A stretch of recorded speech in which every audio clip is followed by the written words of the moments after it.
What?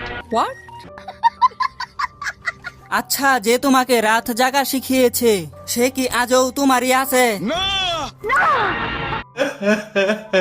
মেসেজের রিপ্লাইটা যদি কিস্তির মতো করে দেরিতে আসে তাহলে বুঝে নিবেন আপনার প্রিয় মানুষটা অন্য কোথাও লোন নিয়েছে। বেতন পেয়ে পরিবারের জন্য সবটা খরচ করে খালি পকেটে পথ চলা মানুষগুলোর নামই হলো মধ্যবিত্ত। নিঃসন্দেহে তুই ঠিক কথা বলেছিস। ফেসবুকে আমার ছবি দেখে ইমপ্রেস হবার কিছুই নেই। বাড়িতে আমার 2 চালা টিনের ঘর। কিছু মানুষ এত আলসা যে এদের ক্ষুধা লাগলেও এরা খায় না, শুধুমাত্র উঠে গিয়ে খেতে হবে বলে। আমিও আইন বিষয় নিয়ে পড়তে পারতাম, কিন্তু তর্কে লাগলে মুখ ফসকে গালি বের হয়ে যায়।